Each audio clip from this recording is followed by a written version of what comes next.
We all know the famous story that eventually he sees them, and he brings them into his house, and he gives them what to eat. Listen to what Chazal say. This is a medrash in Parshas Yisro. Medrash has the following thing. It's talking about later on in history when Moshe Rabbeinu goes up to heaven to receive the Torah. When Moshe Rabbeinu is up in heaven to receive the Torah, Chazal say the following thing. Hador d'chsev, that if you want to understand why is it that we were able to receive the Torah, why is it that we were able to bring down the Torah from heaven, Hador d'chsev, the explanation is based on the following pasuk. Alisa lamaro, the Moshe Rabbeinu, you went up to heaven, Shavisa Shevi, you captured a treasure. You captured a treasure. Lokachta matanes ba'adam. And you were able to bring down this present of the Torah because of the merit of the person that's called Adam. What does that mean? Chazal said the following thing. Ba'oisei Shah, at the time when Moshe Rabbeinu was up in heaven, Bikshu malachei asharis levgaya b'Moshe. The malachim were ready to attack Moshe Rabbeinu. Moshe Rabbeinu was up there trying to take the Torah away from them. And the malachim are ready to attack Moshe Rabbeinu. Asa by HaKadosh Baruch Hu, so Hashem performed the miracle. What did he do? Asa HaKadosh Baruch Hu klasterin shal panav shal Moshe doimel Avram. Chazal say that Hashem performed the miracle. He changed the face of Avram to look like, he changed the face of Moshe Rabbeinu to look like Avram Avinu. To look like Avram. Amalem HaKadosh Baruch Hu, and then, seeing a person that looks like Avram Avinu, Hashem said to the malachim, Iyatim is vaishim, you're not embarrassed. You're not embarrassed to attack this person? Isn't this the same person that you went down hundreds of years ago to visit his house? And you ate from his food, from his house. So aren't you ashamed to attack this person? It's Avram Avinu. It's Avram Avinu. Amar Kadosh Baruch Hu Moshe. So Hashem said to Moshe Rabbeinu, the only reason why I'm giving you the Torah, the only reason why you're able to survive this, and you're coming down from Har Sinai with the Torah, and you're not going to be killed by the Malachim, El B'schus Avram. It's because of the merit of Avram Avinu serving the Malachim in his house in this parsha. That's why you're receiving the Torah. Shenamar Lakachta Matanis Ba'adam. That's the meaning of the pasuk, that you're receiving the Torah. You're able to take down the Torah because of Adam. Who is Adam? Chazal say Vein Adam Ha'amrakan El Avram. Adam means Avram Avinu. Shenamar. One second. Shenamar, as the pasuk says, Ha'adam Ha'gadol Ba'anakim, the man that's great amongst giants. That's Avram Avinu. Everything will come clear. So Chazal say, Chazal are telling us the following thing: that the reason why Moshe Rabbeinu was able to descend from heaven and was able to take the Torah away from the angels was because Avram Avinu fed the angels when they came down to visit him. This is parsha. Okay, so the question is obvious. What's going on over here? What's going on over here? Why is it that Davka, through the schus of Hachnasas Archim, through the schus of feeding these angels, were we able to give them the Torah? And what exactly is going on? Number two, what's very interesting is also these malachim that came to visit Avram Avinu. So what happened to them? What happened to them? I mean, they had specific missions. One malach was here to tell Avram Avinu, to heal Avram Avinu for his bris milah. The other malach was supposed to tell him that he's going to have a Yitzchak, and the other malach, was going to save Lot and so on. But after all the missions were done, you assume that they just went back up to heaven. Chazal say no. Chazal say that the truth is those two malachim were unable, because of their interactions in this world, because of their experiences in this world, they were unable to go back up to heaven, and it took a number of years. Only until Yaakov Avinu was older and going and traveling to find his wives Rachel and Leah, only then were the Malachim able to go up to heaven. Why? What took them so long? So listen to what it says in Likutei Halachos. He writes the following thing. It's based on Sfarim. He's quoting from earlier sources as well. He says as follows. What stopped the Malachim from being able to ascend back up into heaven was because of the following thing. He says like this. The reason was because of the fact, Nasan la-Malachim lechol, the reason is because they ate from physical food. That was the problem. Because they came down here, the food that Avram Avinu gave them, as kosher as I'm sure it was, as with all the stamps of kashrus and everything. They ate from physical food because of their involvement in the physical act of eating. Because of that, says Likutei Halachos, they were unable to ascend back up into heaven until a period of time where they were able to sort of cleanse themselves. And he goes as follows, and that's exactly what happened. And he goes on to say, he talks about exactly why Yaakov Avinu, what happened special at that time they were able to go back up. So the question is, how do we understand all this? Why is it exactly that that the Torah was given dafka because of the interaction between the Malachim and Avram Avinu, dafka because Avram Avinu gave them food. And why is it that their food stopped them from being able to go back up into heaven? So the truth is like this. Eating is a big deal. Eating is a big deal. It's a big deal. Eating is a big deal. The first mitzvah, the first mitzvah that Hashem ever gave, the first commandment that Hashem ever said to a human being, the first commandment that Hashem ever said to a human being was about food. It was about food, right? Hashem said to Adam Rishon, to Adam, right before the sin, He said, "Mikol eitz hagan ochel toichel." From all the fruits of all the trees you should eat. But from the eitz hadas, from the tree of knowledge of good and evil, don't eat. The first diet ever. The first thing was the first mitzvah to ever be said to a human being was about food. Was about food. What does that mean? And the truth is, if you think about it, go further, the great downfall of humanity, the great plunge into the depths of all humanity that we're still suffering from because of that sin was also about food. Again, Adam Rishon eating from the Eitz Hadas, a tree of knowledge of good and evil, it plunged humanity into the mamash, the lowest of places.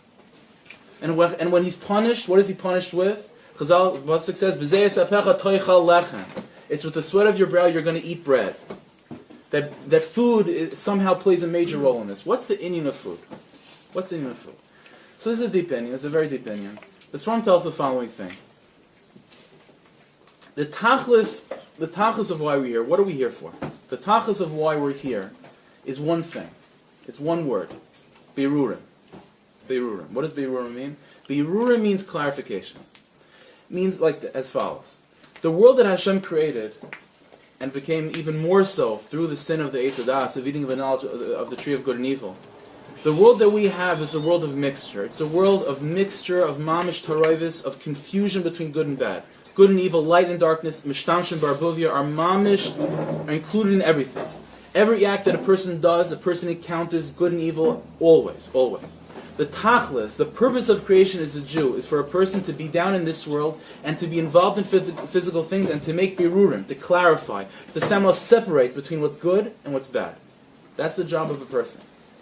There is no greater aspect of life where this concept of clarifying, of separating between good and bad is more pronounced than it is when it comes to food. And of all food, the most that it's pronounced is with bread. What happens with what's bread? Bread is that you have to sweat. You mamish have to sweat. We don't experience this because we just go to the store and buy bread. But if you want to make bread, what happens? You have to plow, and you have to sow, and you have to cut the grain. And even when the grain is there, you have to crush it to get it out of its shell. And then what happens? You have to sift it. And then after the sifting, you have to crush it even further. And then you have to mix it with water and to mix it and to separate the loaves and to bake it in an oven and all that. And then finally, after all the hard work, all the sweat of the brow, then you have the piece of bread. Then what happens? Is that 100%? No.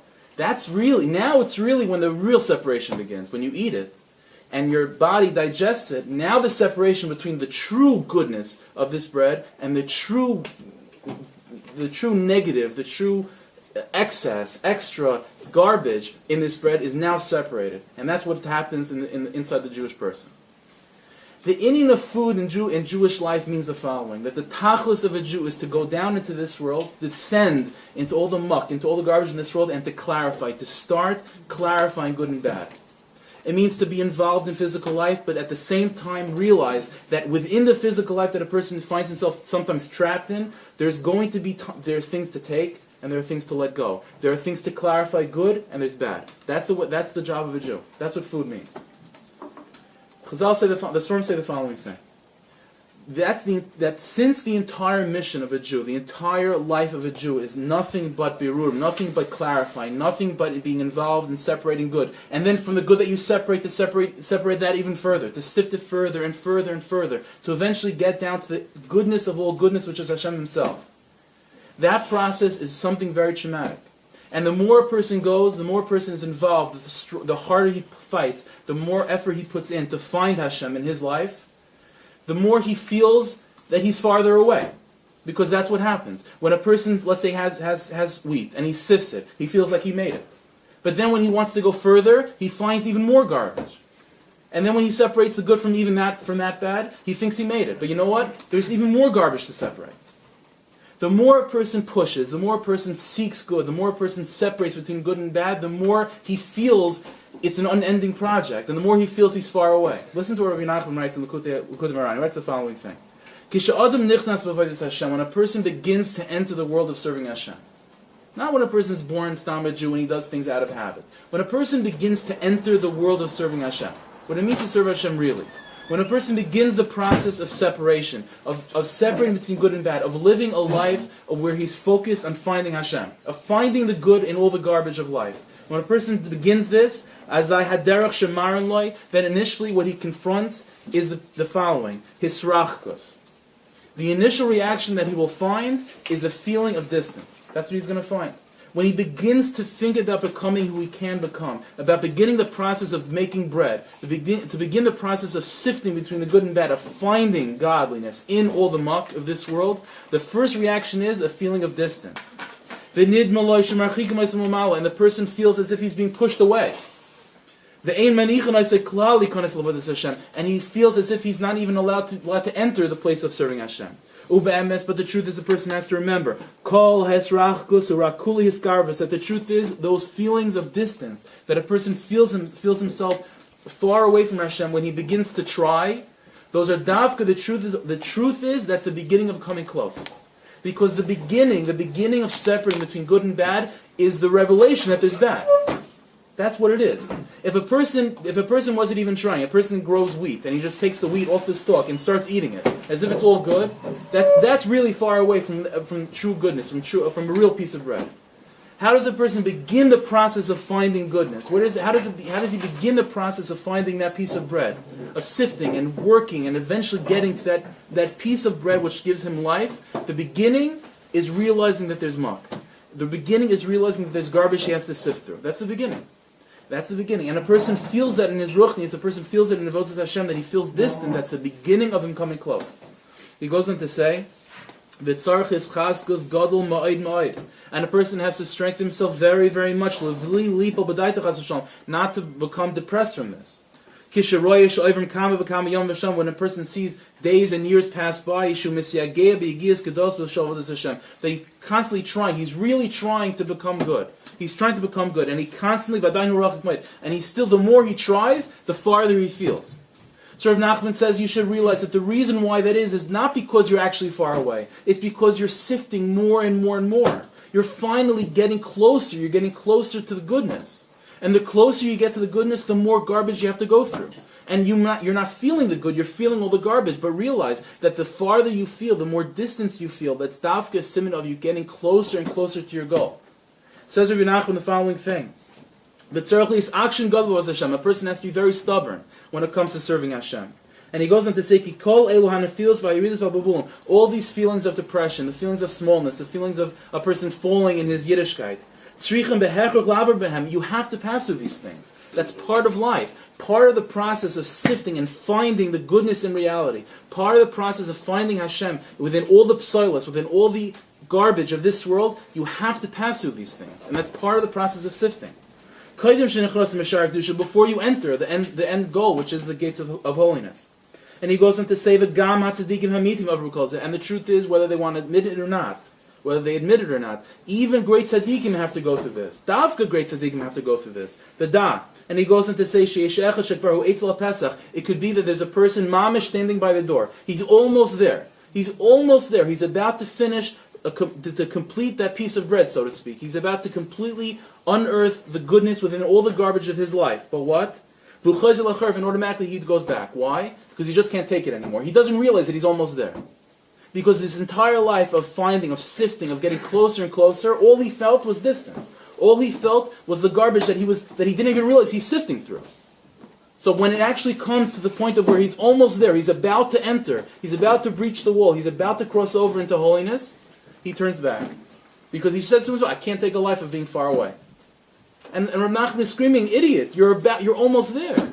You're about to enter the world of holiness. But what happened? He didn't believe that his entire life all he was doing was getting closer. He fell into the trap of thinking that all he was doing his entire life was just dealing with garbage and getting farther and farther away. And he didn't realize that the truth is the way to come close to Hashem is by sifting through the garbage. It's by finding Hashem in all physical life. And the way of doing that you don't necessarily feel it. When a person is involved in sifting through and finding Hashem in physical reality, and finding Hashem and trying to break through, trying to find Hashem in the garbage of reality, you don't necessarily feel like you're doing something. What you feel is the opposite. You feel like all you're doing is involved in stupidity. You feel that you're just involved in garbage. But the truth is you're getting closer. And he goes on to say, he says, Osha azai shukushu samachetz al pesach, or you're very close. You can be mamish very close, and you turn back. Azai misgabel v'sitrach v'adavar ma'id ma'id. But you know what? Davka, the closer you get, says Rabbi Nachman. Davka, the closer you get to finding eventually the core of goodness that's inside reality, that's inside your life. Davka, the closer you get, the more the Yetzer Hara piles on the garbage, the more the Yetzer Hara fights you and makes you feel like you're dealing with the lowest of the low. Think about it. Reb Nosson gave the following mashal. He said, when a person's making a piece of bread like we've been talking about, so you're sifting through. You have to sift through the shells. You have to sift through the, even the flour. You have to sift through the flour to get rid of all the pieces of dirt and so on and so forth. And eventually you get the piece of bread. So you think you're done. Finally, I have a piece of bread. Says Reb Nosson, the truth is, now is exactly when the most difficult part of separating good and bad takes place. And now when a person digests it, without getting too graphic, right? We all understand that when a person digests a piece of food, now the real garbage comes out. Says Reb Nosson, just like every individual person, in his path in life is this process of making bread, of sifting through all the garbage of his life, so too the Jewish history is also the same process. And Davka, the latest generations, Davka, our generation, our job, we already passed the plowing and the sowing and the sifting and the baking. We did all that. Previous generations have done that. What's our job? Our job is now the last point, which is the digestion. And Reb Nosson says, Davka, the digestion, which is so important. That's mamish the goal. We're holding by the door. We're standing by the door. But Davka, then we feel as if we're mamish dealing with the garbage of the garbage, the worst of all things. And it's Davka then. And this is why the Nisyonos, the tests of our generation, are the most difficult. Why? It's not because we're the smallest. It's not because we're the farthest away. It's Davka because we're the closest. It's Davka because we're holding right there. We're holding by digesting the food. We're taking the mamish, the goodness of the goodness out of the bread. And by doing that, we have to separate the garbage of the garbage. That's the job of our generation. We already passed all the initial steps. The initial steps, when a person has to separate the kernel from the chaff, okay, there's garbage over there, but chaff is not as bad as when a person has to relieve himself, right? But that last step of separating the goodness of the good, the greatest of the good, then that means that you have to separate it from the baddest of the bad, from the worst of the worst. And a person feels that you're far away, but that's Davka, the most crucial point. This is Davka, why our generation, if you think about it. Think about this for a second. And there's something very unique that just recently happened. Very recently. There's an obsession with food nowadays. I don't mean that people like eating. People have always liked eating.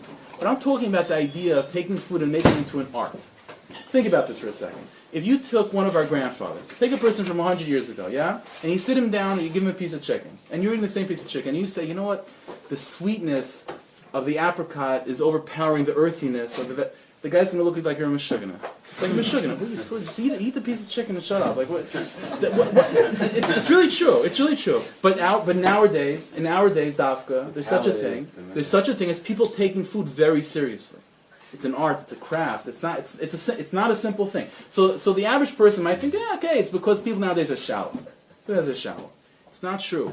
A Jew who has eyes in his head knows that every single issue that our generation goes through, it's deep in Yanim, big in Yanim. The fact that nowadays there's such an avoida, it's mamish an avoida. Food is an avoida. It's an art. It's an obsession. It's a craft. It's something people take so seriously. It's because that's the way of Hashem telling us that our job is the last step in the process of Berurim. We're holding by the end. We're holding by the time of eating the food, finally. We've gone through the generations of sifting and the flour and going through this and picking up this and picking up that. And it's finally time to actually really do the real job of eating the food and consuming it and separating the mamish, the real good from the real bad. So that's why we find ourselves in a generation that's obsessed with food. We find ourselves in a generation that's obsessed with all sorts of craziness. All craziness. The worst Yetzer Haras. The worst Yetzer Haras we have. Why? It's not because we're far away. It's the exact opposite.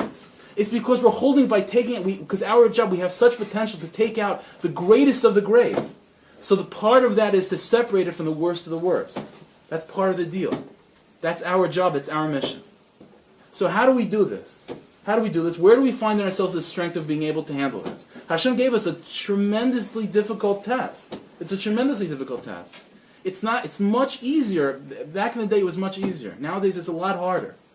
The potential is a lot more nowadays though. So where do we find this strength? So let's go back.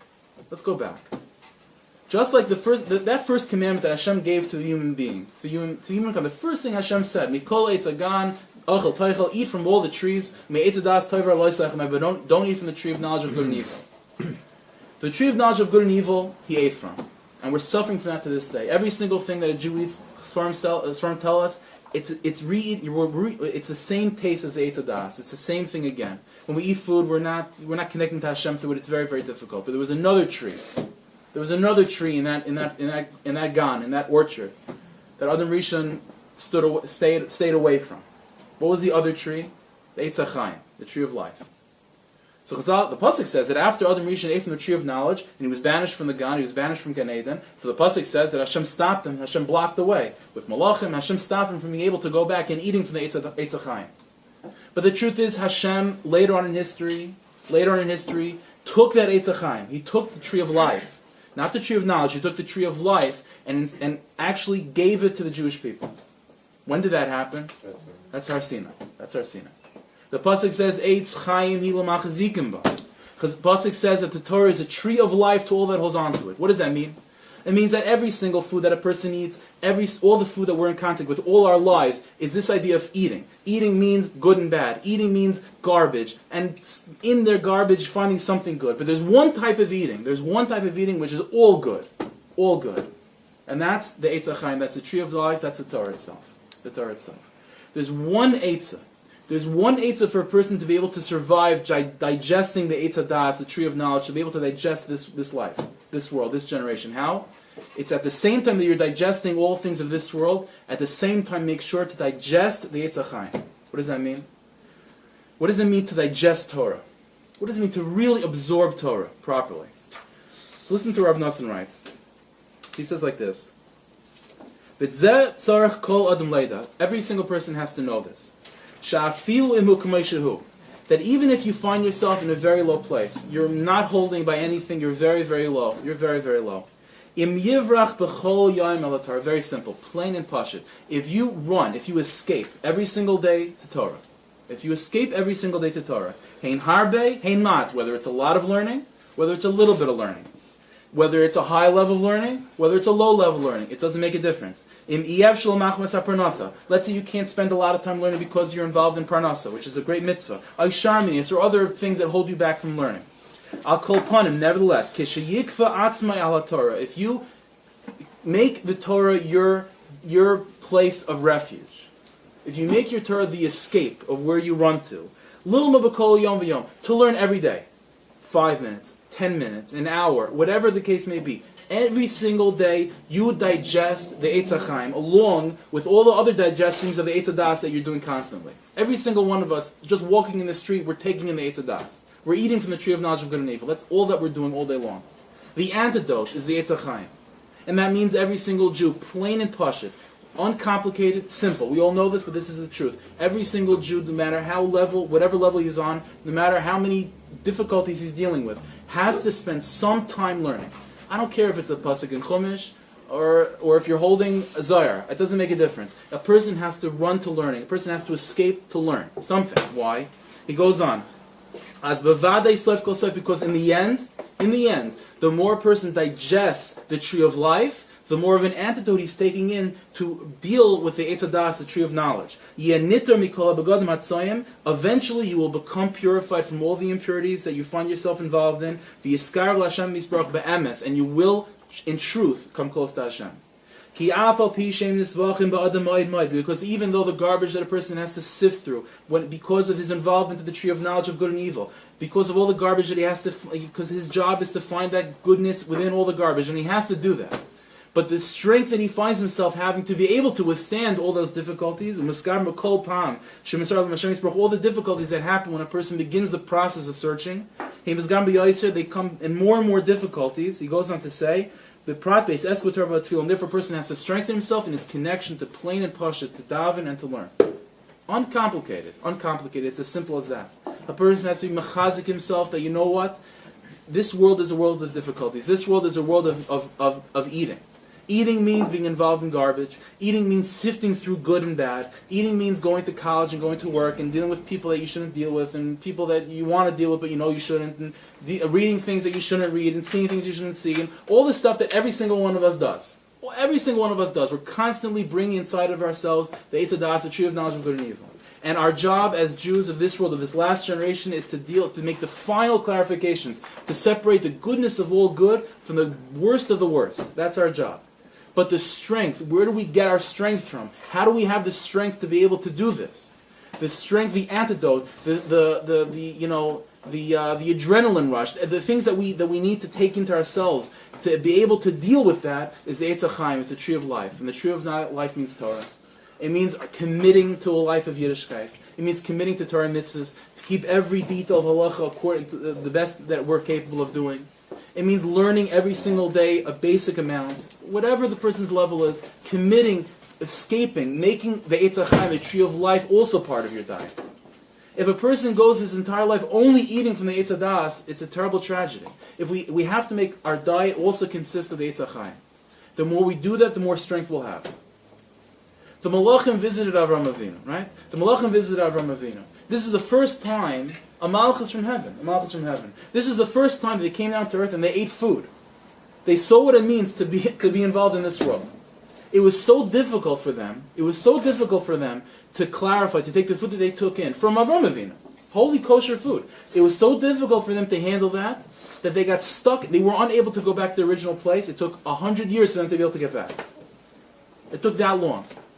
So eventually, hundreds of years later, Moshe Rabbeinu goes up to heaven, right? Moshe Rabbeinu goes up to heaven, and Hashem is about to give him the Torah. He's going to take the Torah away from the angels and give it to Moshe Rabbeinu. So what do the Malachim say?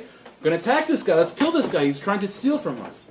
So what does Hashem do? We quote from the Medrash, right? What did Hashem do? Hashem changed the face of Moshe Rabbeinu to look like Avram Avinu. What did Hashem say? You remember back years ago, you went down to earth, and you tasted what it means. You were there for 10 minutes. For 10 minutes, you were there and you felt what it means to be a human being for 10 minutes. And you couldn't, and for 100 years you were stuck. 100 years you were stuck. You remember what that was like? Being stuck down in physical life without any escape, without any thing to hold on to, without any lifeline? For 10 minutes you were down there and you tasted of this world and you were stuck for 100 years. So Hashem says to these malachim, so now my children are down there, and they were in Mitzrayim of all places, the lowest of the low. For 210 years they're servants, and you're going to hold back the Torah from them? They dafka need the Torah because they're living a life of this world. They need the Torah to be that Eitz Chaim, to be that antidote, to be that lifeline, to give them the strength to do their mission of fixing the Eitz Hadas. Listen to what he writes. He says that was exactly the tachlis of why this happened. He goes on to say as follows. When the Malachim came to Avram Avinu, that was already the beginning of the process of the Torah being given. He goes on to say, and that's exactly when Avram Avinu started the process of saving us. He says, he gave them Malachim to eat. Why? In order they should understand what it means to be in this world, what it means to be stuck down here, what it means to have to go to work. The Malachim don't have any idea what that means. They have no idea what it means to have to go shopping. They have no idea. They have no idea what it means to take a Jewish neshama and to get it stuck in Seasons. Seasons is a nice place. There's nothing wrong with Seasons, but you know what I mean. There's Costco, fine. Let's go Costco, right? You take a Jewish neshama and you get it's a Rahmanis. It's mamash. It's a tragedy. It's mamash a tragedy. You take a Jew, you take a neshama which is infinite, the light of the living God itself, right? And you take it and you make it sit. Some class with some professor doesn't know anything. He's talking out of whatever, and he's talking about whatever he believes in, whatever. It's a churban. It's mamish a disaster. So Avram Avinu wanted the Malachim to taste a little bit. So he gives them what to eat. He gives them physical food, and they're reeling from it for 100 years. 100 years. So he goes on to say. That's exactly what Al-Kin, therefore, hundreds of years later, when they try to complain about Moshe Rabbeinu, when he goes up to heaven, to take the Torah.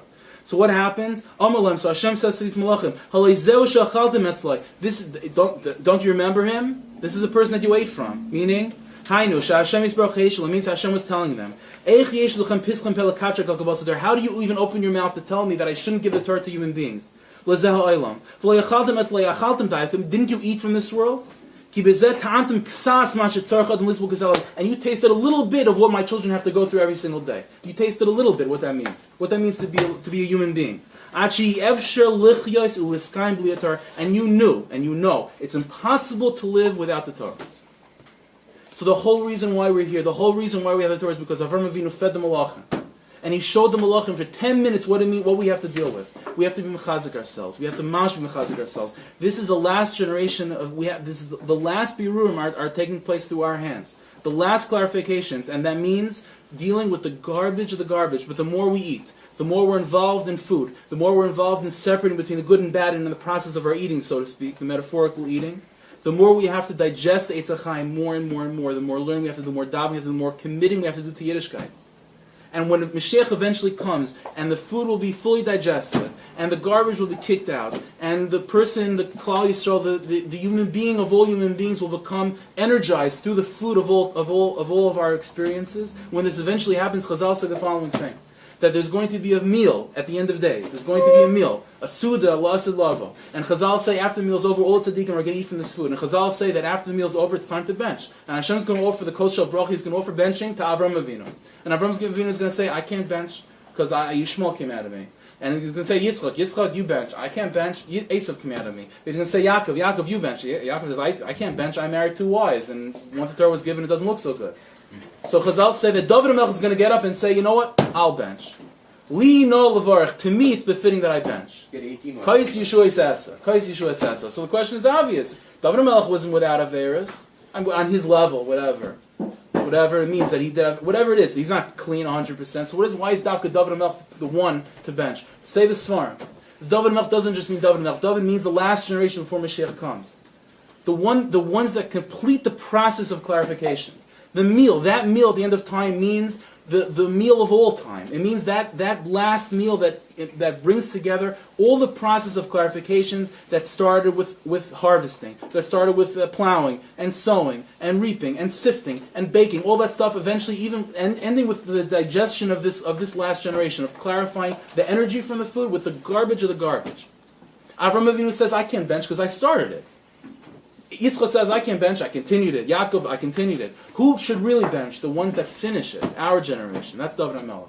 We have to be mechazik ourselves with this. That never to give up, never to think that I'm far away because I don't feel it. Never to think that I'm far away from Hashem because I don't feel like getting out of bed in the morning. Of course you don't feel like getting out of bed in the morning because you're involved in the most difficult part of the historical process of Mashiach coming. You're involved in sifting mamish the excrement from the nutrition.